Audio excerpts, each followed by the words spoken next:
We have Jim Bianco from Bianco Research, president of that group. Jim, you've heard what we're talking about here, the possibility of Euro bonds being perhaps the only solution right now. What do you see as the most probable outcome in Europe? As far as Eurobonds go, they are only a solution to kick the can down the road, and then I have to disagree a little bit with Mort. They then blow up everything. The problem is we put together this backwards. They should have put together a fiscal union first. They should have put together rules of a common market first and then followed up with the currency. Absolutely. They put together the currency first, and that's the problem. The problem in Europe is the euro. If they do ahead and make that same mistake by putting together another instrument like Eurobonds without putting together common rules for who pays what, it'll work for a couple of years, and then after that, once everybody's borrowed too much money again and Germany can't pay, the whole thing will start coming down around them. Well, listen, I agree with you completely, but I know it's a shock. But do you think politicians are willing to kick a problem down the road rather than try and resolve it? Somehow or other, I have a feeling they're all susceptible to that. But Germany is going to hang in very, very, very hard because their own people will throw out Merkel out of office, as there have been 7 other European governments who've been thrown out of office so far. They'll throw her if she just does exactly what you're saying. But when you put the bonds in, it's going to be conditional on these kinds of, shall we say, fiscal controls or austerity programs that the Germans insist go forth in some of these other countries, or else they won't help finance them, refinance them. You know, the Germans have always said that they're in favor of a Euro bond program as long as there are fiscal controls in place, or as long as there's some kind of union. So they've never been against it per se. They've said the nuance that I said. Just don't do it first and try and write the rules around it after they're already in place. I agree. And so, and Merkel's party, especially with her coalition partner, the CDU, have really been real anti-Euro bonds for that exact reason. So while the rest of Europe wants them badly, the Germans have no appetite for handing out money to the rest of the Eurozone countries. So what's the timing on all this? I mean, how realistic is it to think that we could see something as soon as this summer? You know, I have to say to you, it's unprecedented and therefore unpredictable. I don't know what the timing is. Everybody's going to try and avoid it and do whatever they can to avoid it. Germany is the key to it all.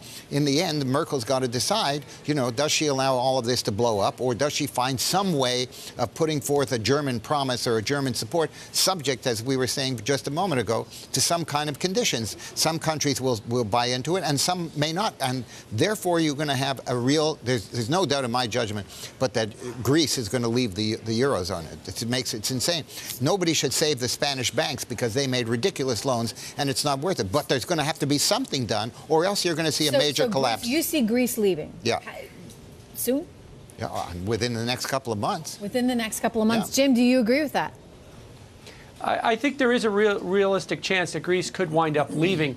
I am one that worries that Greece leaving does have a contagion effect. If you could give me a scenario where Greece leaves and everybody doesn't start the parlor game as to when Spain is going to leave, then it's okay. But I'm afraid that that parlor game will start 5 minutes after Greece leaves. When is Spain going to be thrown out? When is Portugal going to be thrown out? And then the whole thing could come unraveled at that point. It's not just a parlor game, right? No, that's a market. That's an investment game. People will be buying and selling on that. Right. No, that's exactly the problem. You already have a huge flight of capital from every one of these countries that are so weak.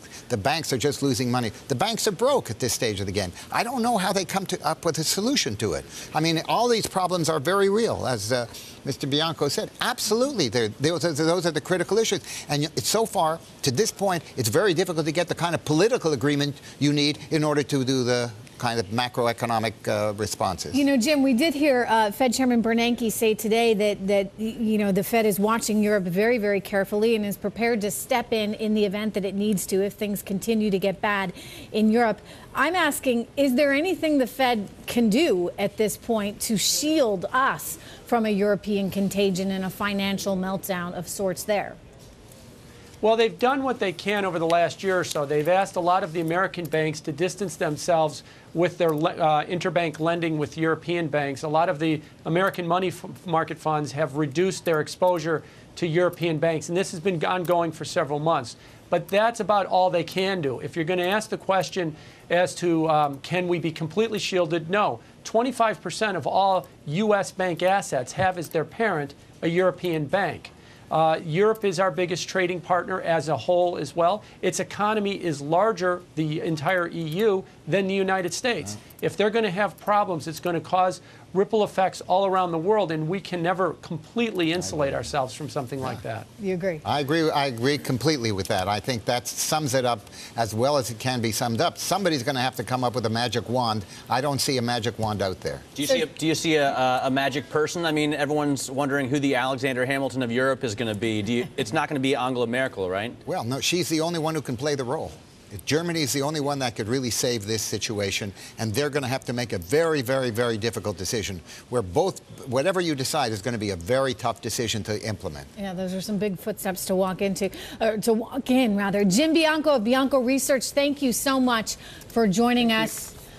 Mort, just before we let you go, I'd just like to get your final thoughts, because a lot of what we've talked about here has really reflected a lot of your bearish sentiment and concerns about growth, not just here in the U.S., but obviously serious, serious problems abroad, both in Europe and in China. And India. And India. We didn't even get to India, but I know you're concerned about that as well. I mean, at the same time, you know, we as a country, as a nation, as a world, we move on, and you know, we often look back on times of stress like this and think, you know, maybe that would have been an opportunity to invest. Things weren't as dark as they seemed at that moment. How long do you think this is all going to take, and what's going to eventually get us out of it? You know, I don't know how long this is going to take, and I don't know what's going to get us out of it. I mean, time is one thing that's going to get us out of it, but how much time and at what cost, nobody really knows. At this stage of the game, I think we know that we are in a country where there's virtual political paralysis. So there's going to be no fiscal stimulus that we can have. We're not going to redo our tax code, which is a joke. We're not going to deal with our budget deficits, which we had the chance to do and passed up on that opportunity. So our options are very limited. We're going to, it seems to me, do virtually nothing until the next election. Does there need to be change then in Washington, both in the top office and on Capitol Hill? I don't know. This is something everybody has to make up their own mind about, so I'm not going to sort of advocate any particular candidate. But what I can advocate is policies, and we have missed year in, year out for the last several years. We have not taken the necessary policy steps.